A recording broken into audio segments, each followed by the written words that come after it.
오늘은 이제 문제를 마저 이제 이어서 풀 건데, 오늘도 마찬가지로 자료실에 올려놓은 문제를 먼저 풀고, 그 다음에 이 영상을 보고 난 뒤에, 똑같이 이제 과제로, 자기 틀린 부분에 대해서 그냥 자기 공부한 거를 올리면 될 것 같아. 그래서 굳이 이제 너네가 시험지를 뽑아서 만약에 풀게 되면 거기다 오답노트를 할 수 있잖아. 그래서 굳이 그걸 또 타이핑해서 한글 파일로 옮길 생각 그렇게 안 해도 되고, 너네가 만약에 시험지 풀이를 했다면 그냥 만약 사진이 올라간다면 그냥 그걸 찍어서 올리면 될 것 같아. 그래서 이제 12번 문제를 같이 보게 된다면 이제 또 제흡수에 대한 얘기가 나오는데, 이건 마찬가지로 452쪽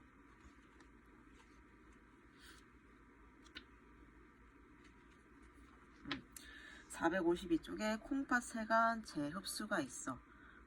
그래서 1번부터 보게 되면 이제 옳은 것을 고르는 문제란 말이지. 그래서 재흡수와 분비가 가장 활발히 이루어지는 곳은 먼쪽 곱슬 세간이다.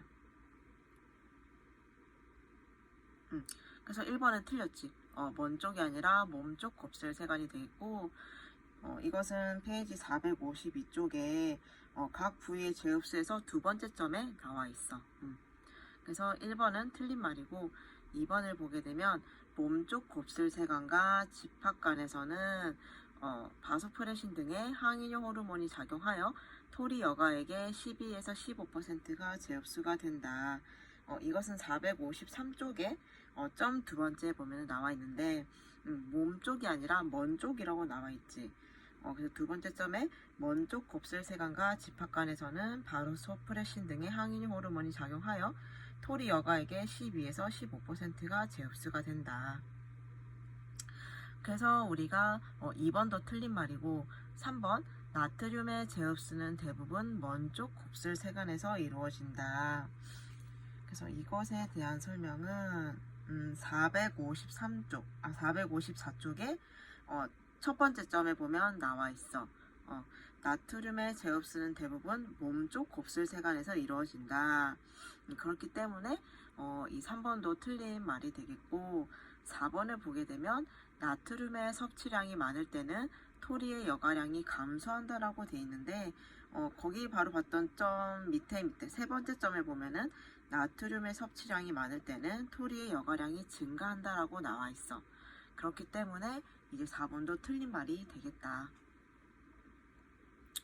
그 다음에 이제 5번 문제를 보게 되면, 5번 보기를 보게 되면, 포도당은 주로 토리 쪽 곱슬 세간의 처음 부분에서 재흡수되며 나트륨과 공통의 운반체에 의해서 함께 이동이 된다라고 나와 있는데, 이것은 어디에 돼 있냐고 하면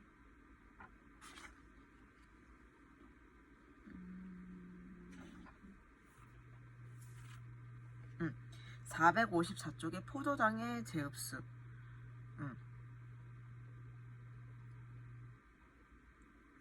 포도당의 재흡수의 첫 번째 점에 나와 있어. 주로 토리 쪽 곱슬 세간의 처음 부분에서 재흡수되며 나트륨과 공통의 운반체에 의해 함께 이동이 된다. 그래서 이제 12번의 답은 5번이 되겠다.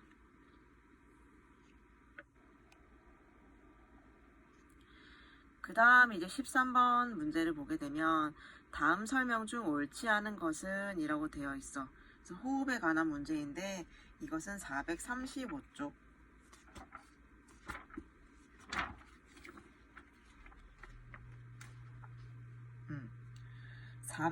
435쪽에 보면 호흡 운동의 이상에 관한 내용들이 있어. 이제 여기에 해당되는 내용인데, 옳지 않은 것을 우리가 고르게 된다면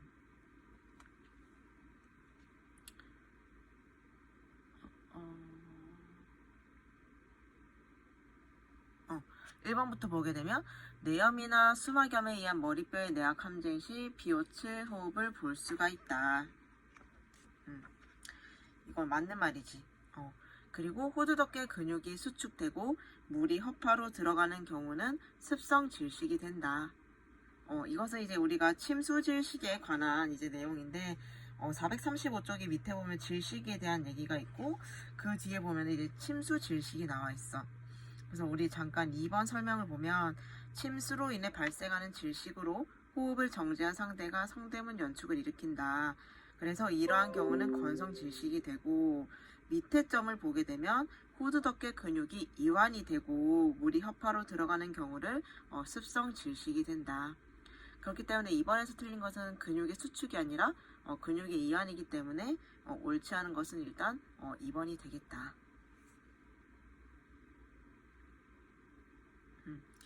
그 다음에 이제 3번을 보게 되면 체인스토크 호흡은 신부전과 요독증 환자에서 가장 흔히 볼 수 있다라고 나와 있는데, 보통 우리가 그 체인스토크 호흡이라고 하면 그 임종시의 호흡을 떠올리잖아. 하지만 신부전과 요독증 환자에서도 볼 수가 있어. 436쪽에 우리 체인스토크 호흡에서 점 네 번째를 보면은 신부전과 요독증 환자에서 가장 흔히 볼 수 있으며 정상인의 수면 중에서도 나타난다. 그래서 이 외에도 보게 되면 그 마지막 점에 보게 되면 노인에서는 기관지 폐렴이나 호흡기계 질병에서 나타날 수 있으며, 건강한 성인에게도 과도 환기가 있거나 고도가 높은 곳에 올라갔을 때 발생을 할 수가 있다. 그래서 꼭 임종시 호흡만이 아닌 이제 뭐 신부전, 요독증, 그리고 수면 시에도 발생할 수가 있고, 그리고 이제 고도가 높은 곳에 올라갔을 때도 발생을 할 수가 있다.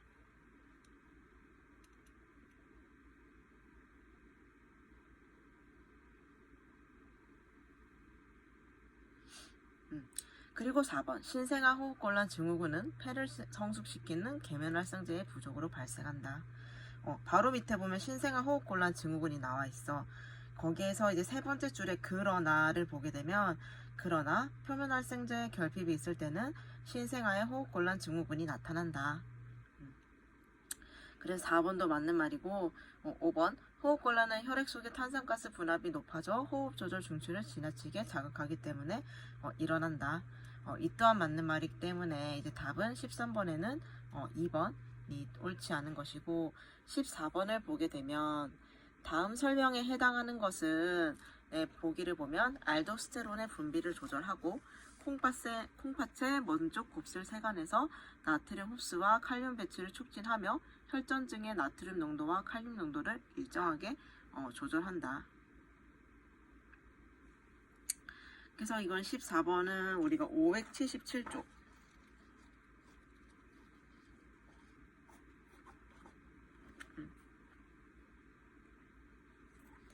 그 내분비계 파트에 관한 설명인데, 우리 그 부신 겉질에서 분비되는 미네랄 코르티코이드에 관한 설명이었어.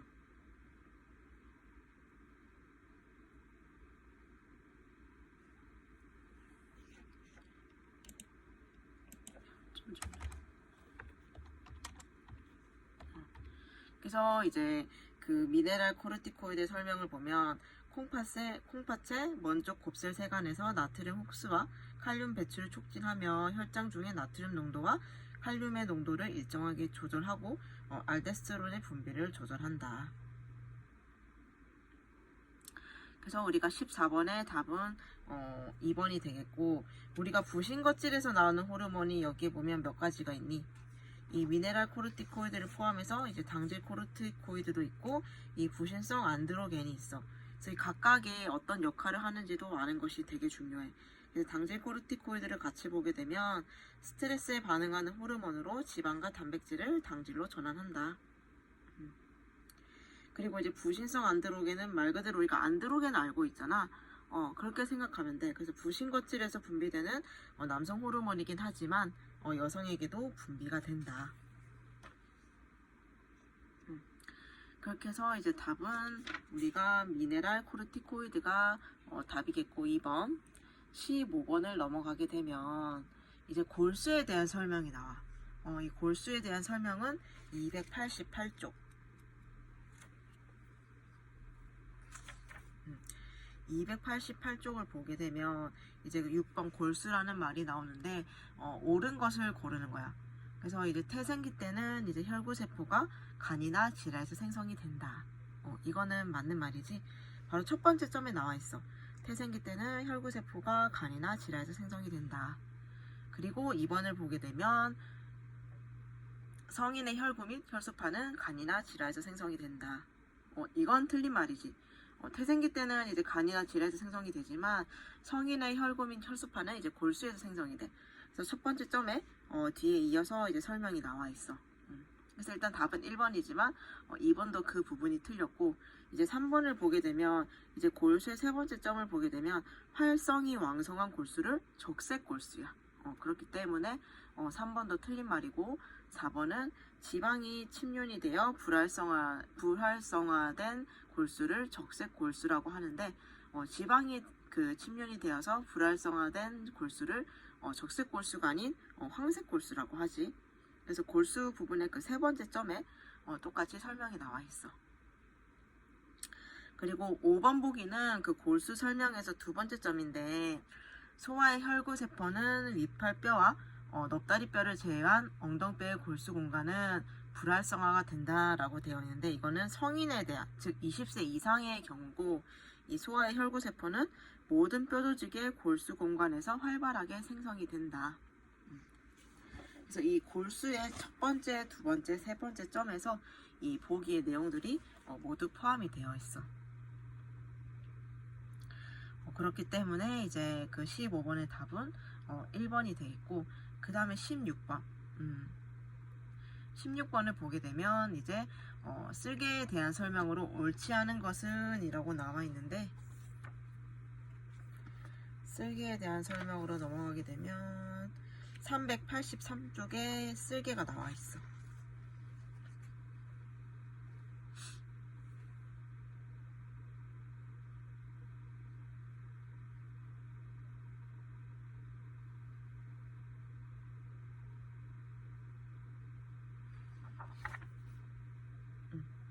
그래서 옳지 않은 것은 몇 번일까?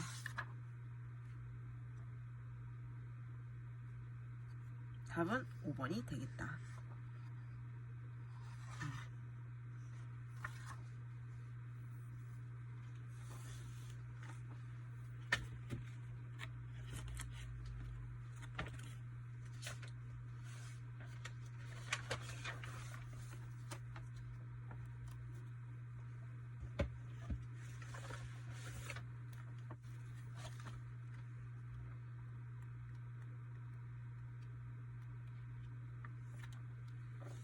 그래서 우리가 쓸개라고 하면은 우리가 그 간 아래쪽에 있는 배 모양의 주머니를 말하는 거지.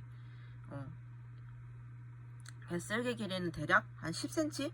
10cm 정도가 되고, 이제 그 쓸개 안쪽 점막은 우리가 주름이 많은 단층 원추 상피라고 해. 우리가 그 배웠잖아.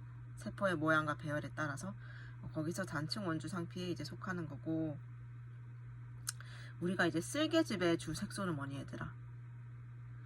쓸개즙의 주 색소는 이제 혈색소가 분리되어 나온 빌리루빈이야. 우리가 알고 있는. 그래서 우리가 빌리루빈이 역할이 되게 중요하단 말이야. 빌리루빈의 이제 대사산물이 우리가 대변의 색깔을 갈색으로 띠게 하고 소변을 노란색으로 띠게 하는 거야. 그래서 만약에 쓸개즙이었을 경우에는 각각의 색깔을 띠지 못하고 회백색으로 되는 거지. 그래서 이제 쓸개도 중요하다.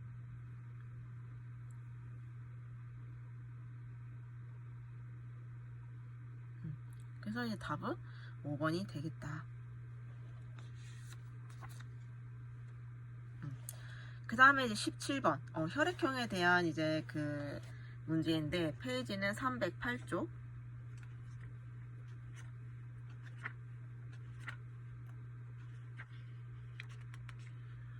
308쪽에 보면 그 표 5-2번 네, 표가 나와 있어. 그치?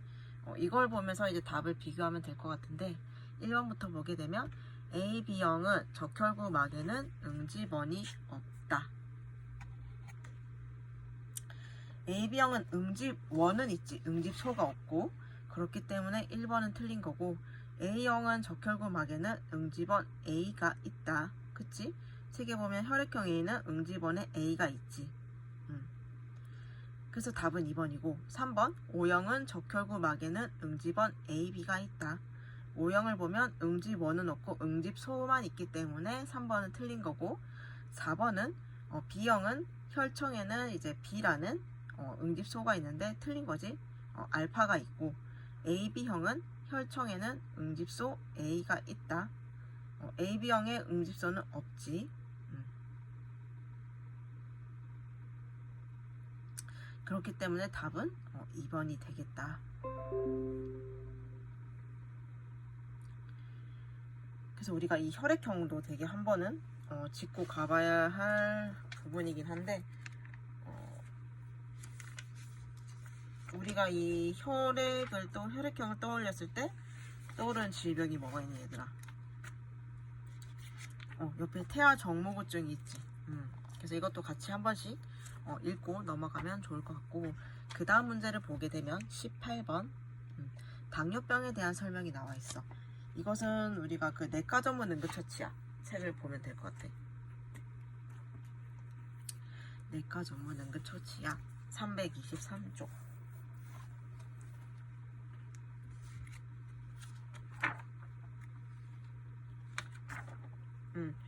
323쪽에 보면 당뇨병 케톤산증이라고 나와 있어.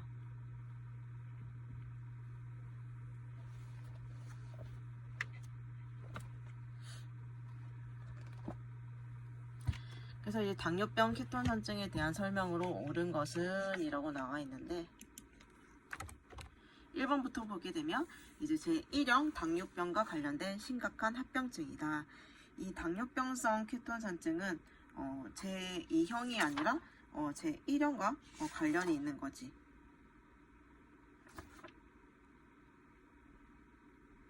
제1형과 관련이 있는 거지. 그렇다 하면 제2형 당뇨병과 관련된 심각한 합병증은 뭐니?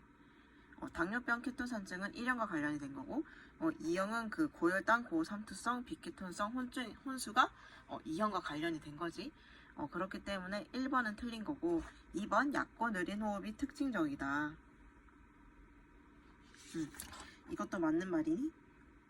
그 324쪽 그 내과 전문 응급처치약 324쪽에 징후와 증상을 보면 그 두 번째 줄에 초기 단계에서는 소변 생산 증가, 건조하고 따뜻한 피부와 점막을 포함한 인유 증상이 나타나고, 환자는 전신 권태감이 증가하면서 과도한 배고픔과 갈증을 호소한다. 그리고 체액 손실은 빠른 맥과 전신 허약감을 야기한다. 그래서 그 밑에 케톤산증이 진행됨에 따라 산증에 대한 주요 보상 기전이 일어나는데 깊고 빠른 호흡 양상을 보이는 쿠수말 호흡이 나타난다. 그렇기 때문에 이제 2번 또한 틀린 말이고, 우리가 3번을 보게 되면은 인슐린과 글루카곤의 활성이 모두 존재한다. 이것 또한 틀린 말이지. 이거를 책에는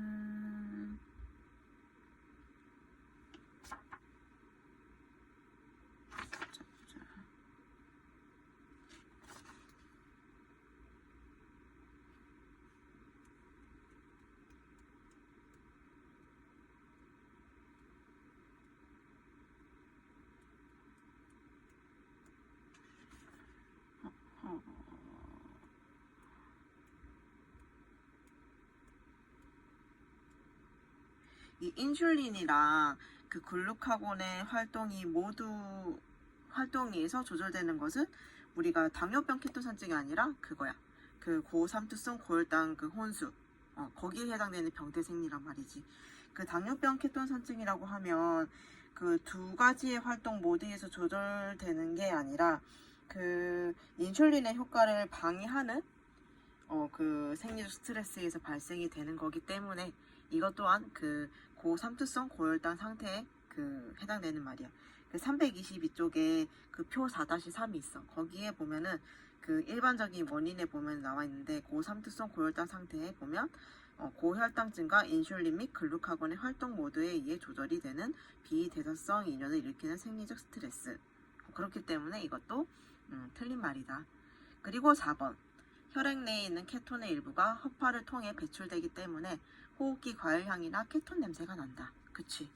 이것은 324쪽에 그 징후와 증상 두 번째 단락 그 쿠수마울 호흡에 이어서 나와 있어. 호흡에서 과일향이나 케톤 냄새가 난다.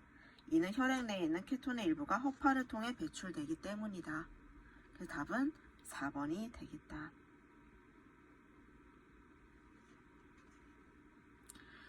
그 다음에 이제 19번 문제를 보게 되면 심장 전도계에 대한 설명이야. 심장 전도계도 우리가 많이 했었는데 이것은 우리가 기초의학책 299쪽 기초의학 299쪽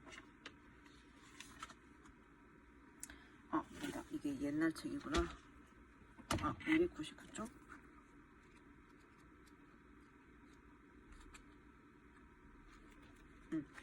299쪽에 보면 밑에 심장의 전도계라고 나와 있어. 그치? 그래서 우리가 이 심장 전도계에 대한 설명을 볼 텐데 1번부터 보게 되면 여기서 옳은 것을 고르는 거야. 그래서 심장 주기 중 좌심실 압력이 증가되는 시기는 심실 등장성 수축기이다. 우리가 그 뒤로 넘어가게 돼서 그 3번 심장 주기 보이니? 301쪽에 그 번호 3에서 세 번째 점 심장 주기 중 좌심실 압력이 증가되는 시기가 심실 등장성 수축기이다. 찾았니 얘들아? 여기 표 바로 밑에 설명이 나와 있어. 그래서 이제 1번이 맞는 답이고 2번 전도 과정은 굴심방 결정, 방실 다발, 방실 결정, 심장 전도 근육 섬유이다. 이것은 다시 우리가 299쪽 이렇게 보면은 우리가 나와 있지. 뭔가 얼핏 보면 맞는 것 같지만 틀렸어. 그치? 전도 과정은 굴심방 결절, 방실 결절, 방실 다발, 심장 전도 근육 섬유야. 그렇기 때문에 이제 2번도 틀린 말이 되겠고 3번 나트륨의 혈청 전해질 농도가 하강하면 심장의 흥분 간격이 단축이 된다. 이것도 아까 그 우리가 1번 보기 바로 밑에 보면 나와 있어. 301쪽에 3번의 점 4번째 보면 나트륨의 혈청 전해질 농도가 상승하면 심장의 흥분 간격이 단축된다. 그래서 저 보기에서 틀린 말은 나트륨 혈청 전해질 농도가 하강하면이 아니라 상승하면이야. 그렇기 때문에 3번도 틀린 말이고 4번 심전도에서 피파는 심실이 탈분극할 때 나타나는 정기적인 변동이다. 이것에 대한 설명은 책에 303쪽에 보면은 우리가 피파, QRS파, T파가 나와 있어. 그 심실이 탈분극할 때 나타나는 정기적 변동은 피파가 아니라 QRS파야. 그치? 책에 보면. 그래서 피파의 설명을 보면 굴심방 결절이 흥분된 직후에 시작해서 외노른 심방으로 퍼져서 심방 전체에 퍼지면 끝난다. 이때 심방근이 수축하여 혈액을 심실로 보내게 된다. 그렇기 때문에 이제 4번도 틀린 말이고 5번 굴심방 결절은 특수심근 섬유 다발이다. 이것도 책에 나와 있나?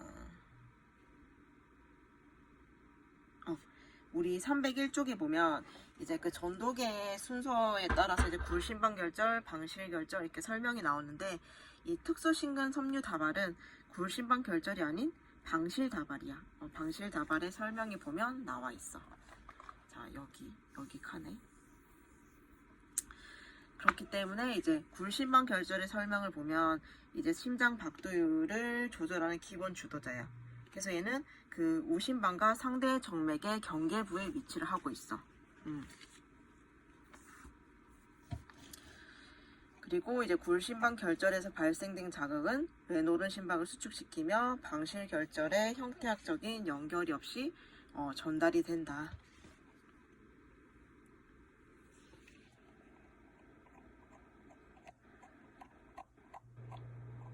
그렇게 해서 이제 오늘도 12, 13, 14, 15, 16, 17, 18, 19번까지 했어.